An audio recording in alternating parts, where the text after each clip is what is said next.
Mughal dynasty, Mughal കാലഘട്ടം. മറ്റേ ഏറ്റവും പീക്ക് പോയിന്റ് എന്ന് പറയുന്നത് ഈ മുഗൾ കാലഘട്ടത്തിലെ, മുഗൾ സാമ്രാജ്യത്തിലെ ഒരു 6 രാജാക്കന്മാരാണ്, 6 ചക്രവർത്തിമാരാണ്. നിങ്ങൾ കേട്ടിട്ടുണ്ടാവില്ല. അതായത് 1526 മുതൽ 1707 വരെ ഭരിച്ചിട്ടുണ്ടായിരുന്ന മറ്റേ 6 ചക്രവർത്തിമാര്. ബാബർ മുതൽ, അതിന്റെ ഓർഡർ പറയണമെന്ന് പറഞ്ഞാൽ മറ്റേ ബാബർ, ഹുമയൂൺ, അക്ബർ, ജഹാംഗീർ, ഷാജഹാൻ, ഔറംഗസീബ് തുടങ്ങിയ 6 ചക്രവർത്തിമാരില്ലേ. അതിൽ എനിക്ക് ഏറ്റവും മറ്റേ വളരെ എന്താ പറയാ പ്രത്യേകതകൾ തോന്നിയ ഒരു ചക്രവർത്തിയാണ് അക്ബർ പറയുന്ന ചക്രവർത്തി. അദ്ദേഹത്തെ കുറിച്ച് എനിക്ക് തോന്നിയ കുറച്ച് കാര്യങ്ങൾ ഞാനിന്ന് ഈ വീഡിയോയിൽ പറയാമെന്ന് വിചാരിച്ചു. അപ്പോൾ ഇനി നമ്മുടെ ചാനൽ സബ്സ്ക്രൈബ് ചെയ്തിട്ടില്ലെങ്കിൽ ഒന്ന് സബ്സ്ക്രൈബ് ചെയ്യുക, ലൈക്ക് ചെയ്യുക, ഷെയർ ചെയ്യുക. ഓക്കെ. അതായത് ഈ അക്ബർ ചക്രവർത്തിയില്ല, അതായത് മറ്റേ മുഗൾ കാലഘട്ടത്തിലെ മറ്റേ 3ാമത്തെ ചക്രവർത്തി. അതായത് അക്ബർ പറയുന്ന ചക്രവർത്തിയുടെ ഒരു പ്രത്യേകത എന്ന് പറയുന്നത് നിങ്ങൾ കേട്ടിട്ടുണ്ടാകും. പണ്ട് കാലം മുതൽ തന്നെ നിങ്ങൾ പഠിച്ചിട്ടുണ്ടാകും ഈ ഒരു ക്വസ്റ്റ്യൻ. അതായത് എഴുത്തും വായനയും അറിയാത്ത ചക്രവർത്തി ഏതാണെന്ന് ചോദിച്ചു കഴിഞ്ഞാൽ അക്ബർ ചക്രവർത്തിയാണ്. നിരക്ഷരനായ മുഗൾ ചക്രവർത്തി ആരാണെന്ന് ചോദിച്ചു കഴിഞ്ഞാൽ ആൻസർ അക്ബർ തന്നെയാണ്. അത് തന്നെയാണ് അദ്ദേഹത്തിന്റെ ആ സ്പെഷ്യാലിറ്റി എന്ന് പറയുന്നത്. എനിക്കൊരു വളരെ വലിയൊരു പ്രത്യേകത തോന്നിയത് ഈ ഒരു കാര്യം തന്നെയാണ്.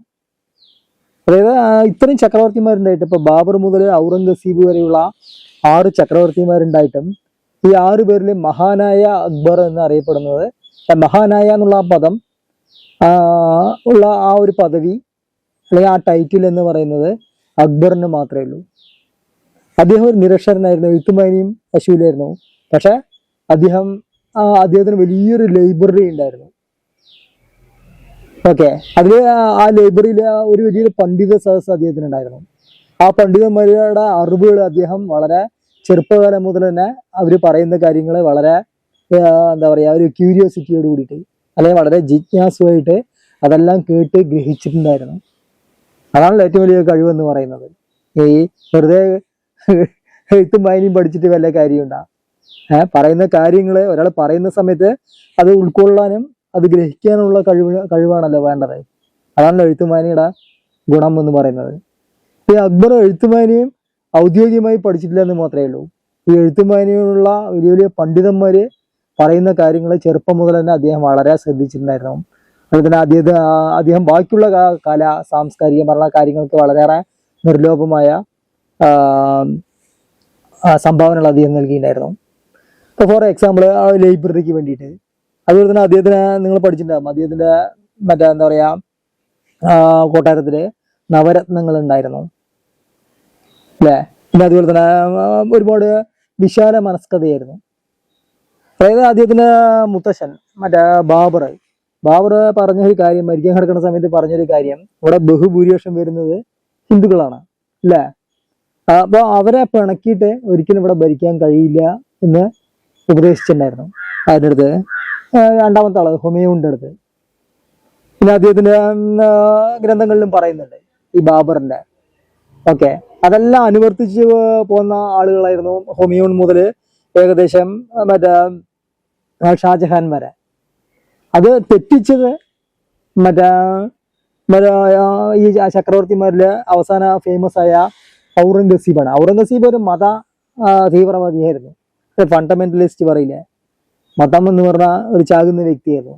അതോടുകൂടി മുഗൾ സാമ്രാജ്യം എന്ന് പറയുന്നത് അതിന്റെ അടിയന്തരം കഴിയുകയും ചെയ്തു.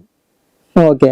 അതായത് അക്ബറിന്റെ മതനയങ്ങൾ എന്ന് പറയുന്നത്, അദ്ദേഹത്തിന്റെ വിശാല മനസ്കത എന്ന് പറയുന്നത് വളരെ എന്താ പറയാ ഒരു പ്രത്യേകതയാണ്. അതായത് ഫോർ എക്സാമ്പിൾ പറഞ്ഞു കഴിഞ്ഞാൽ അദ്ദേഹത്തിന്റെ കൊട്ടാരത്തിൽ തന്നെ ഒരുപാട് ഹിന്ദു ഉദ്യോഗസ്ഥന്മാരുണ്ടായിരുന്നു. നിങ്ങൾ കേട്ടിട്ടുണ്ടാകും ബീർബൽ എന്ന് പറയുന്നത് അല്ലേ. മറ്റേ അതുപോലെ തന്നെ മാൻസിംഗ് എന്ന് പറയുന്നത്. പിന്നെ നവരത്നങ്ങളിലെ ഒരു പകുതി മുക്കാലും എന്താണ് ഹിന്ദുക്കളായിരുന്നു. പിന്നെ അതുപോലെ താൻസൻ എന്ന് പറയുന്നത് മറ്റേ മ്യൂസീഷ്യൻ. ഓക്കെ. അപ്പോൾ അദ്ദേഹത്തിന്റെ കൊട്ടാരത്തിനെ അലങ്കരിച്ചിട്ടുണ്ടായിരുന്ന ആളുകളിൽ പകുതി മുക്കാൽ പേരും ഹിന്ദുക്കളായിരുന്നു. പിന്നെ പല മുസ്ലിം പണ്ഡിതന്മാരെയും അദ്ദേഹം അവഗണിച്ചിട്ടുണ്ടായിരുന്നു. ഓക്കെ.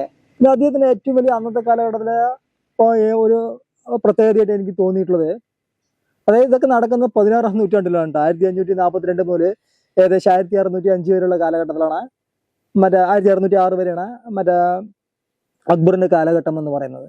ആ 16, 17 നൂറ്റാണ്ടുകളിലാണ് അദ്ദേഹം ഇത്രയ്ക്ക് എന്താ പറയാ വളരെ വിപ്ലവാത്മകമായ കാര്യങ്ങളൊക്കെ നടപ്പിലാക്കിയിട്ടുണ്ടായിരുന്നത്.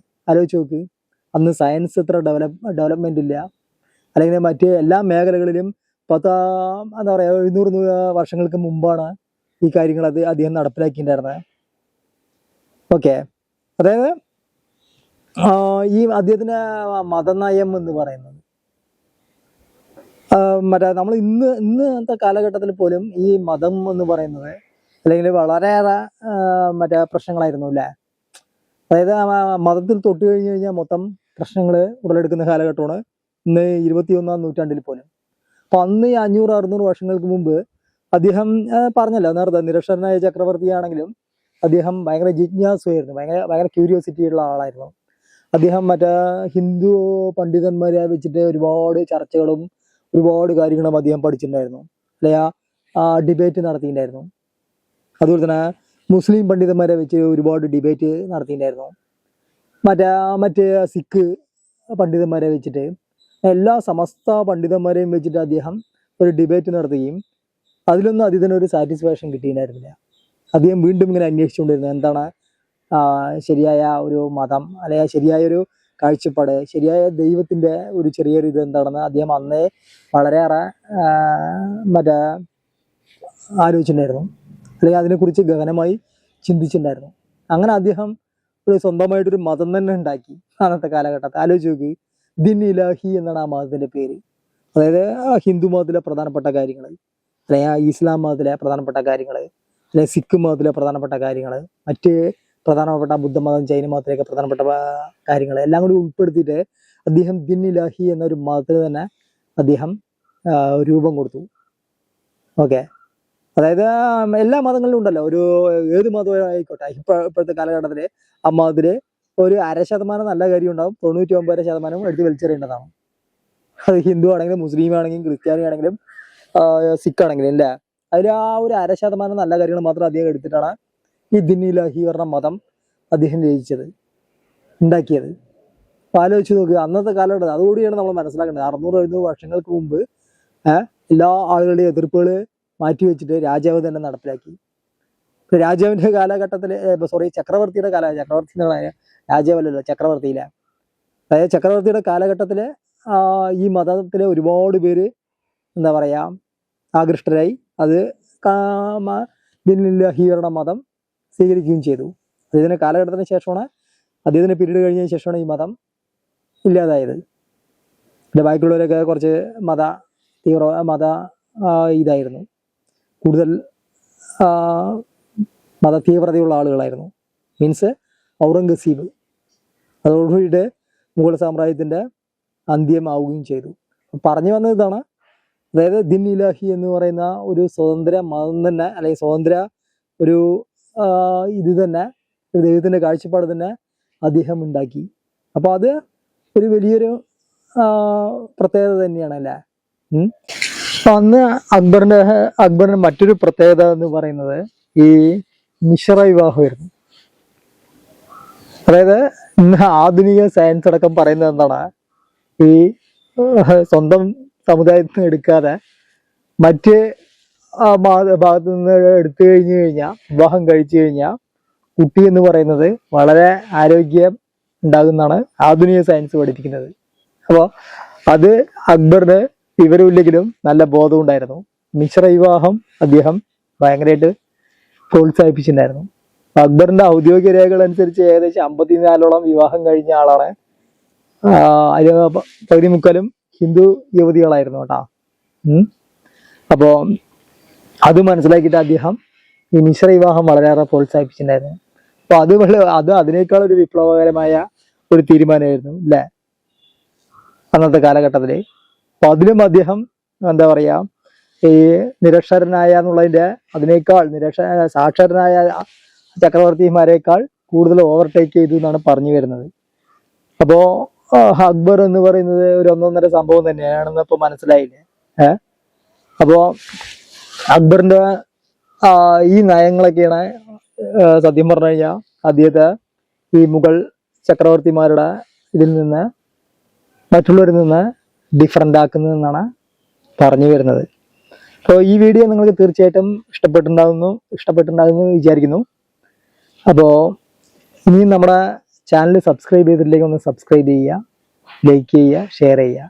അടുത്ത നല്ലൊരു വീഡിയോയുമായി, തിങ്ക് ചെയ്യുന്ന വീഡിയോയുമായി വീണ്ടും കാണാം. ഓക്കെ.